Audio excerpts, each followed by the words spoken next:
So guys, आज के इस वीडियो में हम बहुत सारी चीज़ों के बारे में जानने वाले हैं कि हम कैलकुलेशन किस टाइप से कर सकते हैं। तो एरिया ऑफ अ सर्कल एक एग्जांपल लेंगे एंड इसके ऊपर मैं बहुत सारे ऑपरेशंस आपको करके दिखाऊंगा। ओके, इसके बारे में बात करेंगे। उसके बाद हम बात करने वाले हैं रिगार्डिंग टाइप कन्वर्जन किस टाइप से होते हैं, बाइट का शॉर्ट में, शॉर्ट का इंट में, इंट का फ्लोट में किस टाइप से हो जाता है। सो बेसिकली ये जो होते हैं इम्प्लिसिट कन्वर्जन होते हैं, ये मैंने गलत लिखा है थोड़ा। फ्लोट का लॉन्ग में नहीं होता है, फ्लोट का सीधे डबल में जाता है, लॉन्ग में फ्लोट स्टोर नहीं हो पाएगा। ओके, सो इसको करेक्ट कर लेना। बट लॉन्ग जो है वो डबल में स्टोर हो सकता है, no problem in that. So इसमें इसके बारे में हम डील करने वाले हैं। After that we are going to deal with type casting, implicit type casting as well as explicit type casting होती है इसमें। अब इम्प्लिसिट टाइप कास्टिंग तो इस टाइप से आप आसानी से कर सकते हो, बता दूंगा ये क्या लिखा है मैंने। As well as explicit type casting में होता क्या है, डेटा लॉस अगर हो सकता है। किस टाइप से अगर होता है, अगर हम कन्वर्ट कर रहे हैं फ्लोट को इंट में, फ्लोट को अगर हम कन्वर्ट कर रहे हैं इंट में, तो ये होती है हमारी एक्सप्लिसिट टाइप कास्टिंग, जिसके लिए हम कुछ और करते हैं ऑपरेशंस, वो मैं आपको बता दूंगा। बट इसमें डेटा लॉस अगर हो सकता है, अगर आपने वैल्यू लिखी है 3.14, तो इंट में जब वो कन्वर्ट होगा तो वो ओनली 3 वैल्यू रिटर्न करेगा आपको। ओके, इसलिए यहाँ पे डेटा लॉस अगर हो सकता है। आज की वैल्यू फॉर कैरेक्टर्स, इसके साथ हम थोड़ा बहुत खेलने वाले हैं, पता है, मैंने आपको बता दिया है आज की वैल्यूज क्या होती है कैरेक्टर्स के लिए, पर फिर भी इसके साथ हम थोड़ा सा खेलेंगे आज। उसके बाद हम बात करेंगे रिगार्डिंग टाइप प्रमोशन इन एक्सप्रेशन। टाइप प्रमोशन क्या होता है, एक्सप्रेशन में किस टाइप से होता है। जैसे कि आप देख सकते हो, जब हम इवेल्युएशन करते हैं किसी एक्सप्रेशन का, तो जावा उसको बाइट में कन्वर्ट कर देता है, शॉर्ट कैर को, इन सब को कन्वर्ट कर देता है इनटू इंटीजर डेटा टाइप। इसके बारे में थोड़ा और सीखेंगे हम। एंड लॉन्ग डबल फ्लोट, इनका क्या होता है, इसके बारे में हम जानने वाले हैं। उसके बाद आखिरी में मैं आपको बताऊंगा जावा कोड एक्चुअली रन कैसे करता है, हम किस टाइप से कंपाइलेशन प्रोसेस करते हैं एंड उसका एग्जीक्यूशन किस टाइप से होता है, वगैरह वगैरह, इन सब चीज़ों के बारे में बात करने वाले। चलो तो स्टार्ट करते हैं। सबसे पहले calculate area of a circle. Area of circle क्या होता है, हमें पता है फॉर्मूला पाई आर स्क्वायर, आपने बचपन में पढ़ा होगा कि पाई आर स्क्वायर के थ्रू हम कैलकुलेट कर सकते हैं area of a circle. Okay, तो अगर मैं इसका कोड लिखना चाहूँ, बेसिकली मुझे कुछ ऑपरेशंस बताने थे, इसलिए ये वाला कोड लिया है मैंने। सो मैंने एक जावा की फाइल क्रिएट करके रखी है यहाँ पे, जावा बेसिक्स 4 नाम से। यहाँ पे मैं psvm लगा दूंगा। psvm क्यों लगा रहा हूँ, ताकि हमारे पास पब्लिक स्टैटिक वॉइड मेन आ जाए। एंड अब हम क्या कर रहे हैं, अब हम एक वैल्यू ले रहे हैं, int r is equal to, क्या ले मैं 10 ले लेता हूँ। ओके, इसकी वैल्यू मैं 10 ले रहा हूँ। अब आगे हमें क्या करना है, हमें एक फ्लोटिंग वैल्यू लेनी है। जैसा कि आप जानते हो फ्लोट वैल्यू लेनी पड़ेगी हमें, किसकी, पाई की, which is basically equal to what, pi की वैल्यू होती है हमारे पास 3.14, या फिर आप 22/7 कर सकते हो, 22/7। अब क्या ये वैल्यू स्टोर हो रही है, नहीं हो रही है, हो रही है, वैल्यू तो स्टोर हो रही है। देख लेते हैं आंसर क्या आता है। अगर मैं लिखूं फ्लोट, क्या निकालना है हमें, area is equal to r into pi. Okay, pi r square, या फिर बेसिकली लिखता हूँ पाई इंटू आर। अब कुछ लोग सोचेंगे ये वाला वैल्यू जो होता है ये स्क्वायर के लिए रहता है, क्या ये चीज़ वर्क कर रही है, नहीं, ये चीज़ वर्क कर नहीं कर रही है, इसलिए मैंने आर इंटू आर बोला था। ओके, इंटू आर, ये चीज़ वर्क करेगी आपकी। ओके, अब एक काम करते हैं, हम इसका एरिया निकाल लेते हैं। ओके, अगर मैं यहाँ पे लिखूँ, क्या लिखूँ मैं, सिस आउट एरिया। ओके, मैंने इसका एरिया निकाल दिया है। अब इसको अगर मैं रन करता हूँ तो आंसर आ रहा है हमारे पास 300.0, which is a wrong value. क्यों रॉन्ग है, बिकॉज इसने इस चीज को एज इंटीजर लिया है। ओके, इसने इसको ऐसा फ्लोटिंग पॉइंट नंबर नहीं लिया है। अगर हमें इसको फ्लोटिंग पॉइंट नंबर रिप्रेजेंट करना है तो क्या हमें इस टाइप से कुछ लिखना पड़ेगा। क्या ये वैल्यू सही है हमारे पास, मैं यहाँ पे एफ लगा देता हूँ, तब बिकॉज हम जानते हैं आखिरी में एफ लगाना पड़ता है, तभी वो कन्वर्ट होता है into floating point number. Okay, नहीं, ये चीज वर्क नहीं कर रही है। तो आप जो भी नंबर लिखो, अगर आप अंदर कैलकुलेशन भी कर रहे हो, तो अगर आप बाहर कहीं पे भी आगे एफ लगा दोगे तो वो चीज वर्क कर जाएगी। अगर मैं इसको रन करूं तो ये चीज वर्क करेगी, आप देख सकते हो। जैसे कि हमारा आंसर जो आ रहा है वो आ रहा है 314.2857, which is the correct answer I think, because 3.14 होती है पाई की वैल्यू, 2857 उसके आगे आता है। चलो ठीक है, हम ये तो समझ गए। अब मुझे क्या करना है, मुझे एक चीज लिखनी है, मुझे ऐसा लिखना है, एरिया एस प्लस एरिया। तो ये भी देख लेते हैं एक बार, एरिया एस प्लस एरिया। अगर हमें इस टाइप से लिखना है, मतलब कि स्ट्रिंग के बाद एक पर्टिकुलर न्यूमेरिकल वैल्यू इंट्रोड्यूस करवानी है, तो हम उसको प्लस के साथ डिनोट कर सकते हैं। ओके, हम इसको प्लस के साथ डिनोट कर सकते हैं। अगर मैं इस चीज को रन करूं तो हमारे पास आंसर क्या आ रहा है, हमारे पास आंसर आ रहा है एरिया इज 3.314 एक्सेट्रा एक्सेट्रा। अब क्या हम इसमें और कुछ भी ऐड कर सकते हैं, मान लो मैंने यहाँ पे इधर 67 ऐड करा, तो क्या ये चीज वर्क करेगी, देखो। हमारा आंसर क्या आ रहा है? हमारा आंसर आ रहा है एरिया इज 314.285767, आखिरी में 67 लग गया। तो हम कैलकुलेशन इस टाइप से नहीं कर सकते इधर, ओके, हम यहाँ पे कैलकुलेशन इस टाइप से नहीं कर सकते। पर यार आयुष, मुझे तो कुछ ऐड करना है इस पर्टिकुलर नंबर में, मुझे कुछ ऐड करना है। तो हम क्या कर सकते हैं? हम एक सिंपल सा काम कर सकते हैं, इसको हम पूरे को एस इंट ले सकते हैं, ओके, इसको हम इस टाइप से एस इंट ले सकते हैं। अगर मैं अब इसको रन करूंगा तो हमारा आंसर देखो क्या आता है। हमारा आंसर आ रहा है 381, ओके। 381 क्यों आ रहा है? बिकॉज ये तो एक फ्लोटिंग पॉइंट नंबर है, तो एक काम करो, इसको एस फ्लोट ले लो, as simple as that, okay. So मैं अगर इसको रन करता हूं तो हमारे पास आंसर आ गया 381.2857। इस टाइप से अगर हम कुछ एडिशन करना चाहते हैं तो हो सकता है, पर अगर हम इसमें कोई टाइप लिखेंगे नहीं एंड इसको ऐड कर देंगे तो बेसिकली वो उसके आगे नंबर ऐड हो जाएगा। जैसा कि आपने देखा था, मैंने जब ये फ्लोट नहीं लिखा था, जब मैंने ये फ्लोट नहीं लिखा था या इंट नहीं लिखा था, तो क्या हो रहा था? चलो एक एक और चीज देख लो, अगर मैंने ब्रैकेट में इस टाइप से लिखा है तो क्या होगा? तो क्या होगा? तो हमारे पास 381.2857 आ रहा है। पर दिक्कत क्या आ रही है, अगर हम स्ट्रिंग के साथ इस चीज को लिख रहे हैं तो वो इसको ऐसे स्ट्रिंग लेके ही चल रहा है, ओके, ये इसको एक ऐसे स्ट्रिंग लेके चल रहा है, सब कुछ स्ट्रिंग में कन्वर्ट हो चुका है, ओके, सब कुछ हमारा स्ट्रिंग में कन्वर्ट हो चुका है। एंड ये जो है 67 इसके बाद हमारा ऐड हो रहा है, मतलब कि इसके बाद कॉन्कैटिनेट हो रहा है, ये एज सिंपल एज दैट। इसको इसके लिए हम यूज करते हैं वर्ड कॉन्कैटिनेशन। तो मुझे यही समझाना था आपको कि अगर आप यहाँ पे कुछ कैलकुलेशन करते हैं, चलो एक और चीज देख लेते, एक और चीज देख लेते। मुझे इसके साथ डील ही नहीं करना है, मुझे पाई की वैल्यू चाहिए थी, आर की वैल्यू चाहिए थी, पर मुझे एरिया की वैल्यू, एरिया एक नया ऐसा वेरिएबल स्टोर नहीं करना था। तो मैं क्या कर सकता हूँ? क्या मैं इधर सिंपली लिख सकता हूँ दैट पाई आर स्क्वायर? कर सकता हूँ क्या, बताओ? चलो, pi into r into r, इस टाइप से मैंने लिख दिया। क्या ये चीज वर्क करेगी? देख लेते जल्दी से हम। पाई आर स्क्वायर आंसर आना चाहिए मेरे पास 314.2857। आयुष, इसमें कॉन्कैटिनेशन क्यों नहीं हुआ?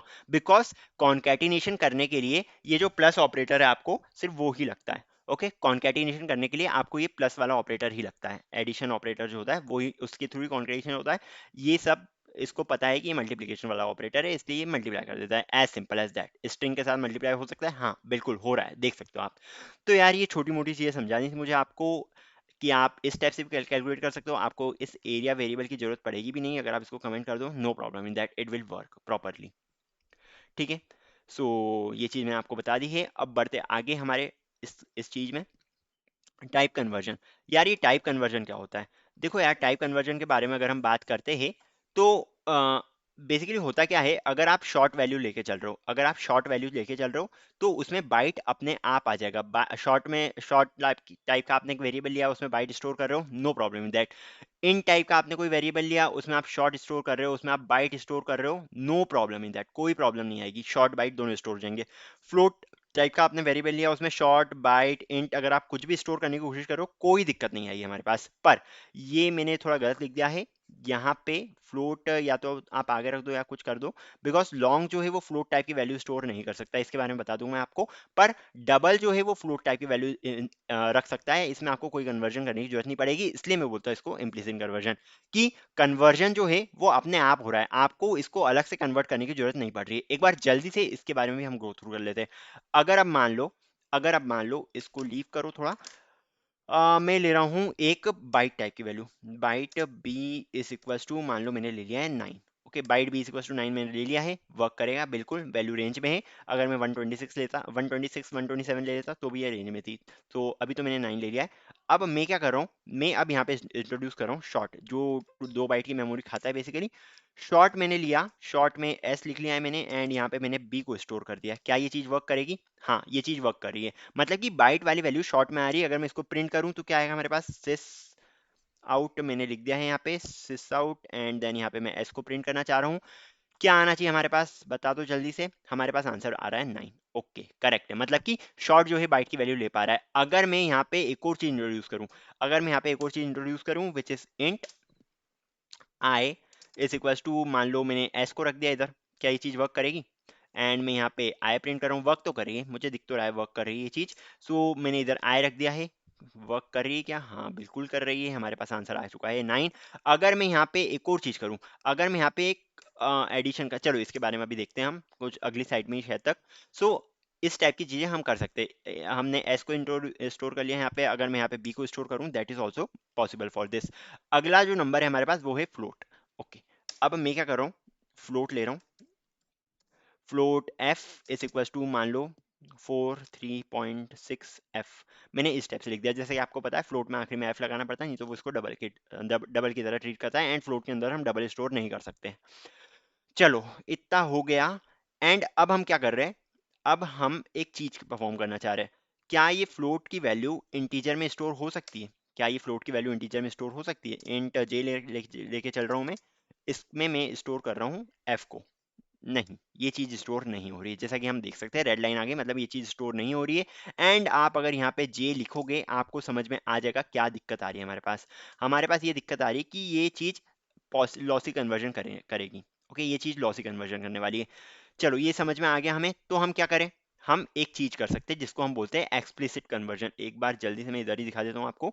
एक और चीज होती है जिसको हम बोलते हैं एक्सप्लिसिट कन्वर्जन। एक्सप्लिसिट कन्वर्जन में हम क्या कर सकते हैं, एक्सप्लिसिट कन्वर्जन में हम अगर ब्रैकेट लगा के, क्योंकि दोनों जो है वो 4 बाइट की मेमोरी ही घेर रहा है। ओके, इंटीजर भी मतलब इंट भी 4 बाइट की मेमोरी घेरता है, एंड फ्लोट भी हमारा 4 बाइट की मेमोरी घेरता है। ओके, अब आगे क्या है, अगर हम इसको अब प्रिंट करें तो क्या आना चाहिए हमारे पास? देखो यार, जो वैल्यू आ गई वो इंटीजर में कन्वर्ट हो चुकी है हमारे पास। 43 आ रहा है, 0.6 गायब हो चुका है।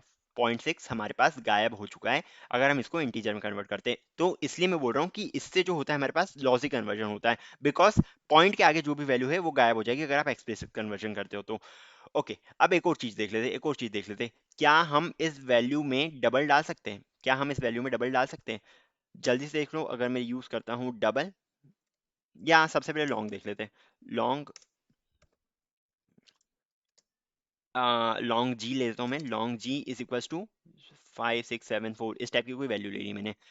लॉन्ग लॉन्ग टाइप की वैल्यू लिए, क्या मुझे अगर लॉन्ग को इंट में कन्वर्ट करना है तो ये चीज़ वर्क करेगी? यहाँ पे मैं लॉन्ग लेता हूँ एंड यहाँ पे मैं जी लिख लेता हूँ।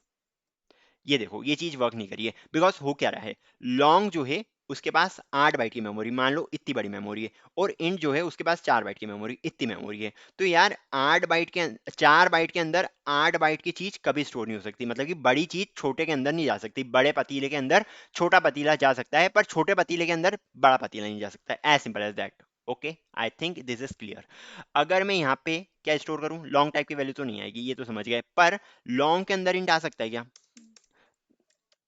लॉन्ग के अंदर इंट आ सकता है, लॉन्ग के अंदर लॉन्ग आ सकता है, लॉन्ग के अंदर इंट भी आ सकता है। पर एक चीज बताऊं मैं आपको, इसको हमको कन्वर्ट करने की जरूरत नहीं पड़ेगी। अगर आप इधर यहाँ पे सिंपली जी लिख दोगे, जी की जगह मान लो मैंने आई लिख दिया, कोई प्रॉब्लम नहीं है, इसको कोई प्रॉब्लम नहीं है, रेड लाइन हमें नहीं दिख रही है। सो बेसिकली मुद्दा ये था कि हम जो है बाइट को शॉर्ट में बाइट को स्टोर कर सकते हैं, इंट में शॉर्ट और बाइट दोनों को स्टोर कर सकते हैं, फ्लोट में हम इंट शॉर्ट बाइट तीनों को स्टोर कर सकते हैं, लॉन्ग में हम इंट शॉर्ट और बाइट को स्टोर कर सकते हैं, डबल में हम फ्लोट को स्टोर कर सकते हैं। अच्छा, डबल नहीं दिखाया मैंने, चलो डबल भी देख लो। डबल के अंदर लॉन्ग भी आ सकता है, अगर मैं double u is equal to j लिखूं तो हमारे पास ये भी आ सकता है, no problem in that. Double के अंदर हम सब कुछ स्टोर कर सकते हैं, as simple as that. Hope ये चीज आपको समझ में आ गई होगी। सो हमने देख लिया टाइप कास्टिंग, हमने एक्सप्लिसिट टाइप कास्टिंग भी एक तरीके से देख ली है, पर फिर भी एक बार बता देता हूँ। अगर मान लो मुझे लेना है डबल, डी यूज कर लिया क्या? नहीं, यूज नहीं करा है। Double d is equal to long of i, इस टाइप से मैंने अगर कन्वर्जन करा, क्या ये चीज वर्क कर रही है? हाँ, ये चीज वर्क कर रही है। तो इसको हम बोलते हैं explicit type casting. But double के अंदर लॉन्ग किस टाइप से स्टोर हो रहा है? ये जो लॉन्ग है ना हमारे पास, ये आई की वैल्यू ले रहा है। एक काम करता हूँ मैं, long j is equal to i, ठीक है, कोई दिक्कत नहीं है। सो डबल के अंदर लॉन्ग की वैल्यू आ रही है, पर डबल के अंदर हम वैसे ही अगर हम स्टोर नहीं करें इस चीज को, तो भी ये स्टोर हो रही है। अगर मैं यहाँ पे लॉन्ग ले लेता हूँ, लॉन्ग डी कर लेता हूँ इसको, कोई दिक्कत नहीं है। अगर मैं इसको लॉन्ग कर लेता हूँ, long d is equal to, मान लो अब इसमें डबल की वैल्यू स्टोर करते हैं, तो इधर आ जाएगा जे हमारे पास। क्या ये एरर दे रहा है? लॉन्ग के अंदर डबल की वैल्यू स्टोर हो रही है? हो तो रही है, पर देखते ही प्रिंट क्या करेगा। सिस आउट अगर मैं करता हूँ इधर डी की वैल्यू को अगर मैं यहाँ पे प्रिंट करना चाह रहा हूँ, तो हमारे पास आंसर आ रहा है 9। अब क्योंकि इसके अंदर 9 स्टोर है, एक काम करता हूँ मैं, डी के अंदर हमने कहाँ पे वैल्यू ली? J is equal to double, double के अंदर मैं जो वैल्यू ले रहा हूँ, अब मैं कुछ इस टाइप से ले रहा हूँ। चलो ठीक है, मैंने ये वाली वैल्यू ले ली है। अब ये क्या प्रिंट करेगा?